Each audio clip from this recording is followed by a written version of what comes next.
This is BIA Kelsey Live. I'm Mitch Ratcliffe, your host, and I'm joined today by our co-host, Abid Chaudhry, and shortly we'll be talking with John Busby, Senior Vice President of Marketing and Consumer Insights at Marchex. Our friend Mike Boland, Senior Analyst at BIA Kelsey, will be conducting that interview. But we want to start off like we do every week, and that is to talk about the news. There's a few local and media pieces of news we'd like to cover. Abid, first up, I want to ask you what you thought about Twitter's performance this week when they broadcast the NFL game. This is an experiment that Twitter has undertaken. They've licensed 10 NFL games. They're going to broadcast them throughout the course of the year for free through the Twitter network and allow people to tweet along. The first game produced a concurrent audience of 243,000 users at any one time during the game and a total audience of 2.1 million people. So was it a really meaningful experiment, or did Jack Dorsey just want to feel kind of cool this week? Well, first of all, it's interesting because I was thinking about Twitter's options for what its future might look like, and the fact that they decided they're going to pay $1 million per game in order to have these exclusive rights for online, it kind of indicates that they've got an inkling of how they might position themselves into the new media future. And so long story short, I think it was a noble effort. I mean, it obviously didn't get the kinds of numbers that you would have found on CBS or through the NFL Network in terms of viewership, but the one thing that I thought was interesting from reading about the story was that even though there were so many less viewers on Twitter versus on TV or through the regular channels, people were still watching roughly the same amount of actual game, 22 minutes versus 25 minutes, and so it means it's a viable option. It's just more a matter of, I think, people getting used to the idea of being able to watch and participate in their NFL games through social media and through Twitter.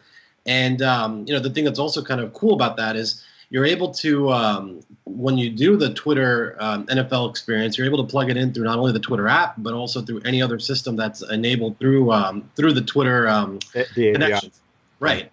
And so my feeling is that in the future, if this continues to happen, that the numbers should go up if people continue to use it, because it brings in two types of people. One of them is folks that really wouldn't have had access to the football games themselves if they, didn't have Twitter or the streaming ability through Twitter. Or it also brings in the folks that totally forgot they had a Twitter account. They probably wanted to watch the game. They probably wanted to get online. And one of the biggest problems that Twitter has had is people create their accounts. They do that one tweet, or maybe they just look at one thing and then just leave forever. And so this might be a great way for them to create some stickiness. And I think it's a good idea that's still waiting to sort of blow up. I think that the idea that you got a medium-sized city's worth of audience out of this is not really the worst thing in the world for $1 million spend. You can certainly grow from that base. Now, the other company involved in this that has a brand to consider is the NFL. And if they start being everywhere, does that devalue, for instance, their multi-billion-dollar relationships with Fox and CBS? We also know that CBS is thinking about live streaming too. So do you think that doing the experiment positions Twitter to negotiate with CBS, perhaps? I mean, I don't think it would hurt. I think that Twitter is in a position where they need to be able to be aggressive in the way that they approach how they might create new growth opportunities for themselves, right? And by being able to show viability in terms of maybe engagement, maybe in terms of total viewership, those 22 minutes, they can bring a seat to the table and really start to talk to folks like CBS from a different position, because as of right now, there really is no really good, truly online network. And if Twitter can figure out a way to sort of make itself positioned to be part of that, I think that they're going to have a much stronger sort of voice when it comes to this sort of thing in the future. I mean, imagine if it's award shows, imagine if it's other sporting events. Twitter would be a great place for the hosting of that sort of stuff anyways, because people are tweeting as those events take place. So really, this might be an effort by Twitter to position itself as that second channel or outside channel to augment NFL games or any sports event. So it sounds to me like a pretty smart move. Yeah, I think so. And I mean, and imagine 5 years from now, the post-millennial generation folks, they're probably not going to be sitting around a big TV, or maybe not even in a pub watching a game, as much as having their mobile device in their hand, on the train watching the game. And that's a much more likely scenario. And the football chants will be a lot more interesting in the subway. That's right. That's right. So let's turn to the other thing that we wanted to talk about, and that's Google. So Google this week has a number of announcements. First off, they introduced the Google Universal App campaign, which, if you had to summarize it, is a buy all button for every Google channel for marketers.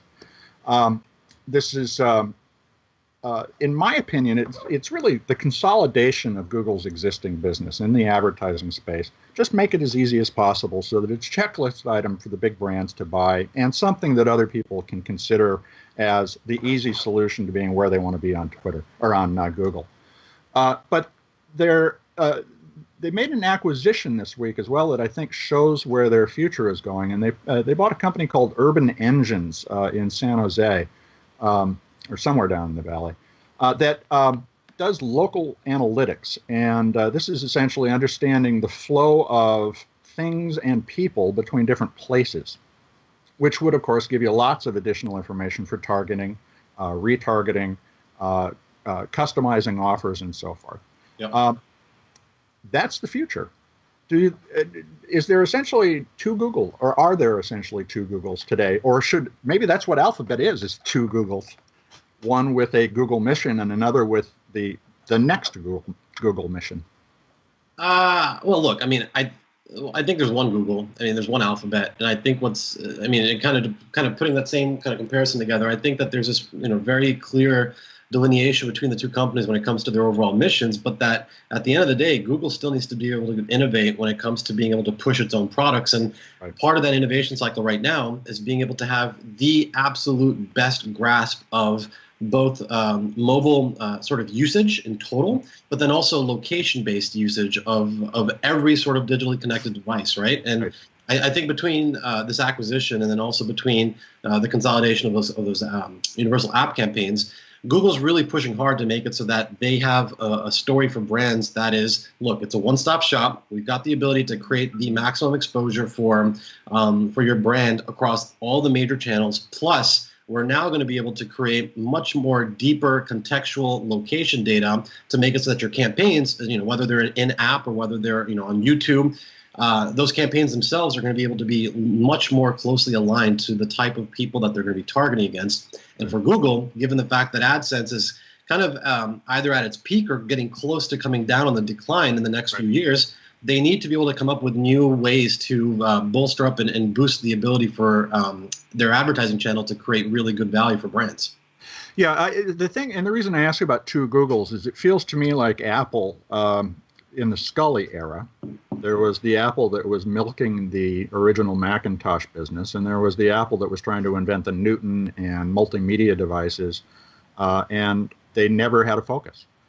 Jobs came back and said, stop being unfocused. That was the change at Apple. It also feels very much like Microsoft during the last decade, where you're sustaining the old business in Windows, Office, while adding the cloud business. Now, and you really hit on the thing. The key here is that Urban Engines acquisition at Google is very much like the introduction of Azure at Microsoft. Suddenly you are going to layer everything from your old model into a new cloud-based model. Yep. In this case, their analytics are going to be layered on location analytics. Does that mean that there are teams in the company that are at loggerheads about their goals is the question, and how they manage through that as they make these transitions. Is the existing revenue more important than potential future revenue, and will they be more conservative as a result is a question I think we need to be watching.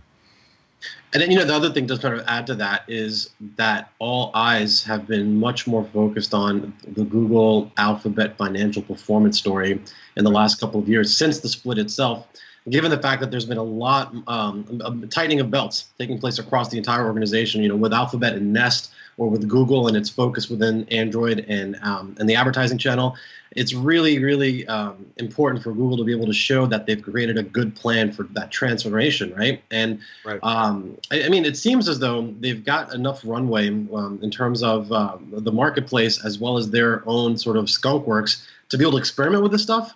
Right. But they're going to be seen as the leader, and so a lot of this stuff needs to be, especially the Universal App Campaign and the contextual location analytics data, really needs to be set in stone and authoritative from Google, like really quickly for everyone else to follow suit with it.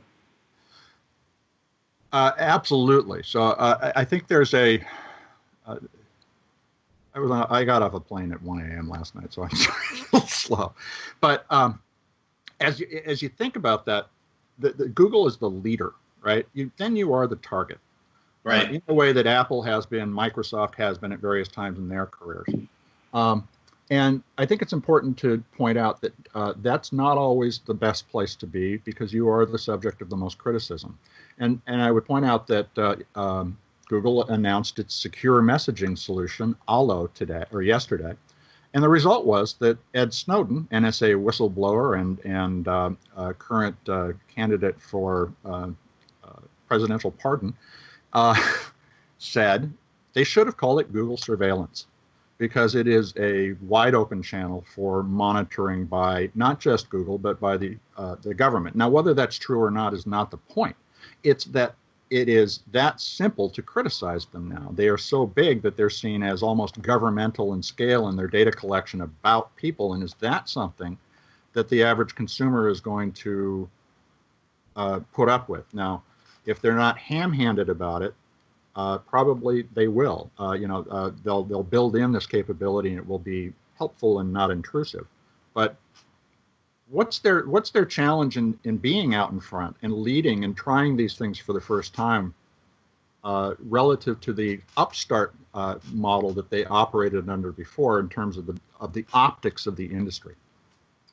Well, I mean, all right. So I think, first of all, Google, by being the leader, has to be the one that gets the punch first. Look at Europe, with a lot of the antitrust stuff and a lot of the privacy stuff that's taking place. The attacks go straight to Google. But here's the reality. I think Google's leadership position, in combination with the privacy story, is one where Google gets to basically call the shots on what we will eventually see consumers giving up in terms of their privacy rights. The whole Edward Snowden thing, I think that's really ironic and silly. A lot of people complaining about that story or doing it on Facebook. There's no more privacy left at the consumer level that we need to just be real about. But I think that the facade of privacy is sort of being even further eroded by things like Google's AI, which literally is recording what you're saying and then responding to it. And I mean, at the end of the day, though, I think it's going to be just fine. I think Google's being the leader, being the boss, having the resources to fight back on lawsuits and policy issues, really only puts them in a place where they're going to make room for Microsoft and Facebook and Amazon and Salesforce to all come in and say, well, look, privacy when it comes to X, Y, or Z is a notion of the past. This is what it is now. And by the way, we saw what you did last night. Yeah. And I think that's, it's the same with Amazon and Echo now. Yeah. But once Echo becomes an indispensable part of certain small parts of the day, what's the weather like? How far, what's the traffic like between here and work? Yep. A lot of that stuff falls away because of the practical value. So yep. I think we can summarize this by saying, obviously Google has matured and is at a point where new growth is going to be challenging, and they are the leader. They're going to take all the first shots. So they have to send their troops across the battle lines first, to use every awful metaphor you can think of. But it's certainly not on its way down based on any of this. So that's the news wrap for this week, folks. And I want to invite in a couple of people. First, hey, thank you, Abid. I'm going to ask you if you want to go off, and he's now a headshot. Mike Boland, please join us. So Mike Boland, my co-host, and I'll let you introduce our guest today. Yeah, thanks, Mitch, and great discussion from you guys so far. So I should say first that this conversation kind of happens in the wake of a white paper that we recently put out. And interested listeners and viewers can find out more about that on the BIA Kelsey website. But the topic was call commerce, or what we're calling call commerce, which is essentially the art and the science of optimizing phone calls as a lead source for business. And a leader in that field, and a company that we tapped for a lot of source material and great data for the paper, is Marchex. So first of all, John, welcome and thank you for joining us. Thanks, Mike. Thanks for having me. Pumped for this. Totally. So I guess to start off, for those unfamiliar, tell us about Marchex, the market opportunity you're addressing, what your technology looks like briefly, and then as an example, like what are some of the companies you work with or types of companies you work with to provide that? Sure. Yeah. Thanks for having me. So at Marchex, we're an advertising analytics company. What we do is we connect phone sales or phone calls back to any and every media channel, whether it's search, display, social, other organic, offline, et cetera. And so when you think about that, it's a massive opportunity. The number of products and the types of products we either buy over the phone or start the purchase process over the phone, like auto insurance, a car, booking an appointment, booking certain types of travel. I mean, it's huge. And consumers will spend roughly $1 trillion researching on their mobile phones, clicking to call, and making an appointment or buying one of these products, which is quite a bit bigger than e-commerce. So we look at the market opportunity and the measurement of those types of purchases and say it's pretty big. In terms of our product portfolio, we have two businesses. One's an analytics business, and that measures and attributes inbound phone calls back to the media source. And some good examples of clients are T-Mobile.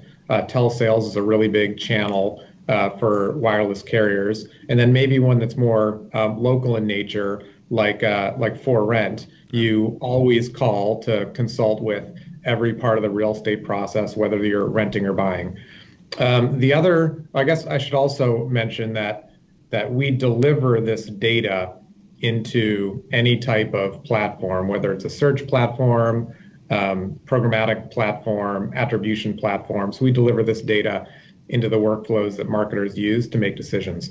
Then the other business that we have is a media business where we deliver media on a pay per phone call basis for companies that want phone calls to acquire new customers. So some examples of customers there would be like Time Warner Cable. You obviously sign up for cable and satellite packages, and then on the local side, YP, which is the largest digital Yellow Pages.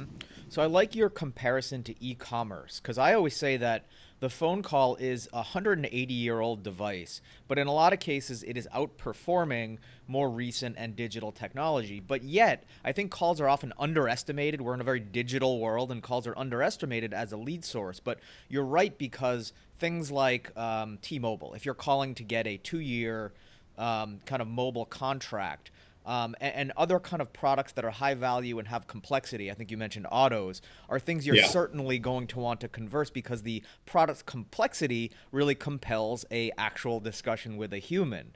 So that said, like that kind of human need to call and happening in these valuable categories, let's talk about the analytics piece. So, companies that, T-Mobile and others that adopt Marchex and call analytics, what is that analytics piece provide as a value add to just be smarter about the incoming calls and to optimize things like how they handle those calls or the marketing channels that led to those calls? Tell us about the analytics piece. Sure. Yeah. So there are really two parts to the analytics business. One is connecting that call back to all the media sources that influenced it or drove it. And the second part is what you're referring to, which is analysis of the call experience itself. And maybe to draw on e-commerce as a parallel again, every enterprise invests significantly in web analytics and in optimizing web pages. Yep. We'll do tons of tests to determine, should a button be on the left or right? Should it be blue? Should it be green? What picture should I show? There's a really significant amount of testing and experimentation. And sophisticated organizations are doing that same type of thing for the call experience. Yeah. I mean, we've all been there and had a good, or let's say a bad experience over the phone. We never want to do business with that company again. But if you actually instrument and think about the call experience as the landing page for click to call, then you can do some really interesting things. So some things our clients are doing are things like, can I ensure that my call center agents are sticking to a script or referencing the latest promotion? And we've seen tests that show things like, we'll take a set of calls where a consumer answers the phone nicely, and a set of calls where the agent answers the phone gruffly. And we won't know anything about those calls, and then we'll use our technology to compare whether or not those went to purchases, and the friendlier agents will simply convert more calls. There are a whole bunch of experiments you can do, even with an IVR, which is that automated system you interact with when you call a business, like press 1 for sales, press 2 for service. Like a really simple, clean IVR that asks a question and then directs you to the right person. As a consumer, our studies show you feel great when it's a really seamless, easy, automated process.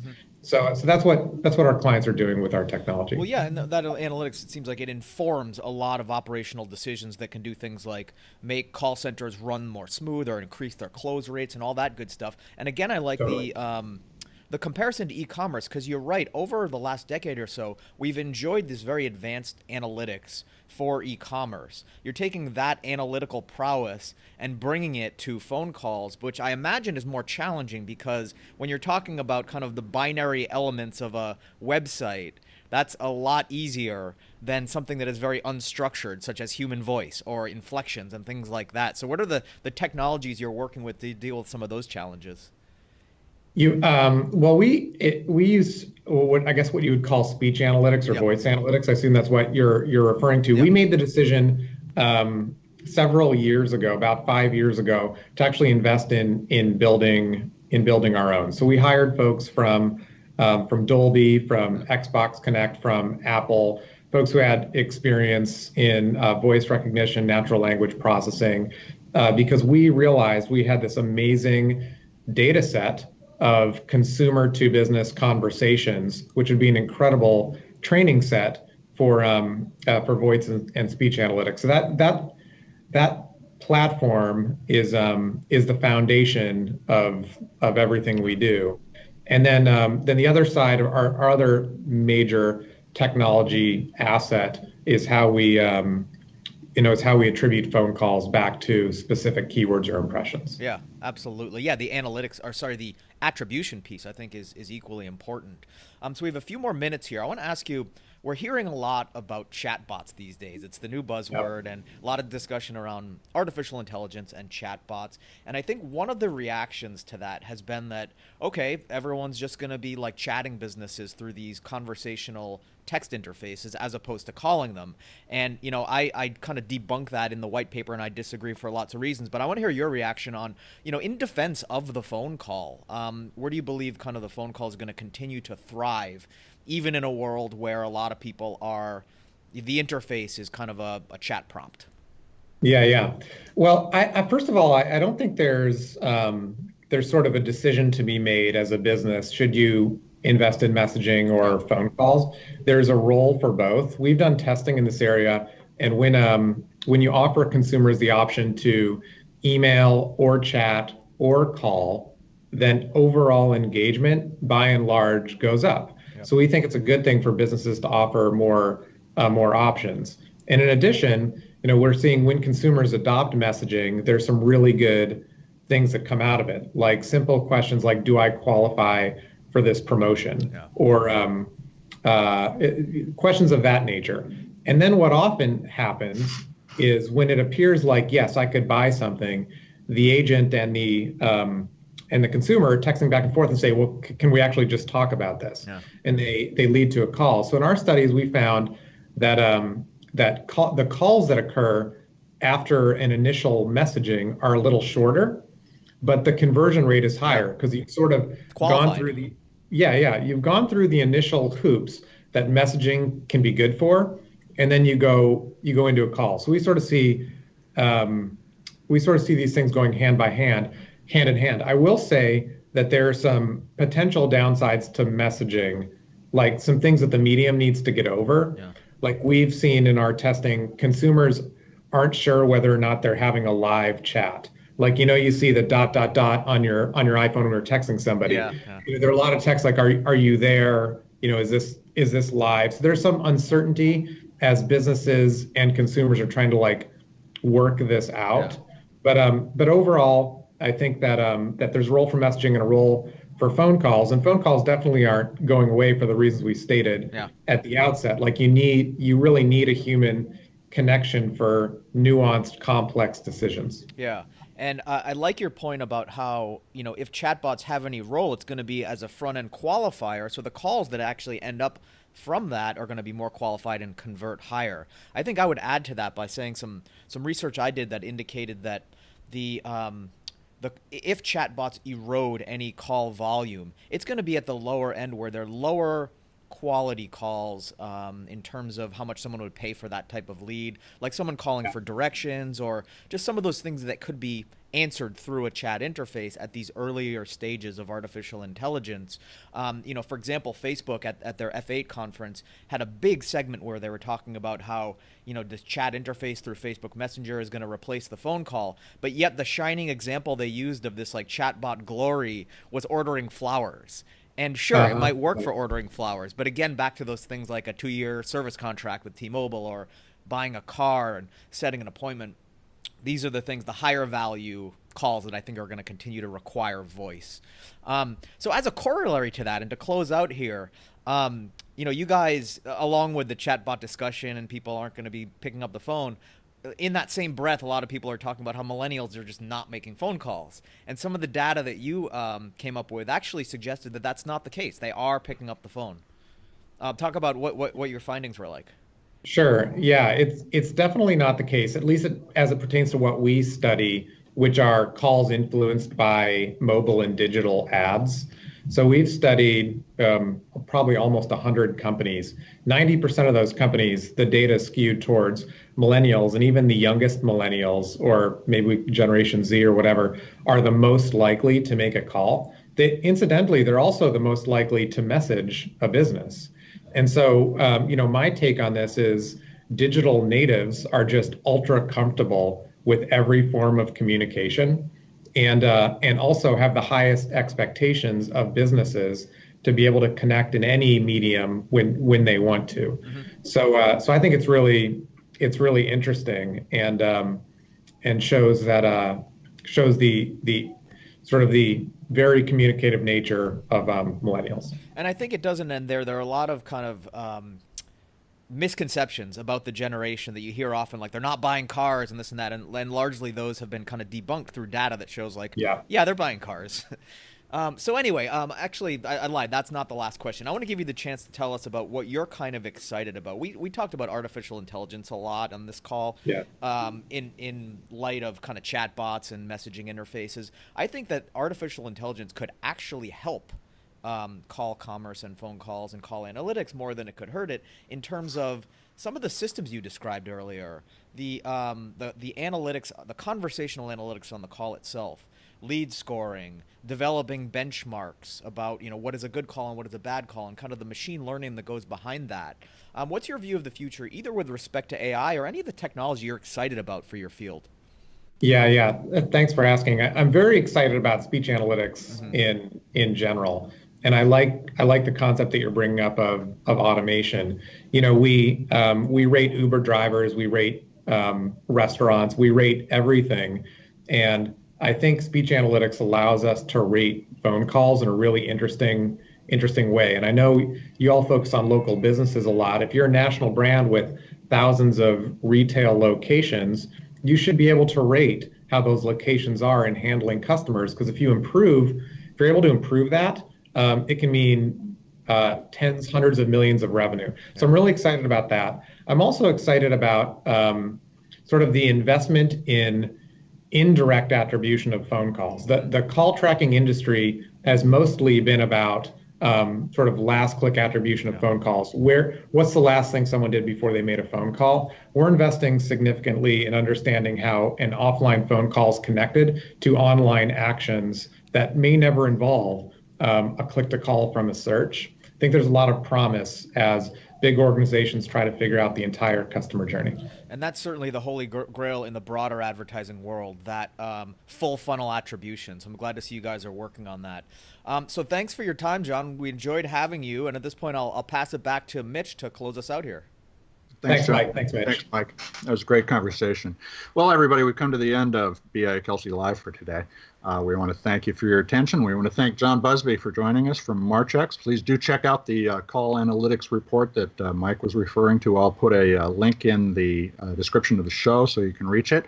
And also remember, we have Next coming up in Boston during December.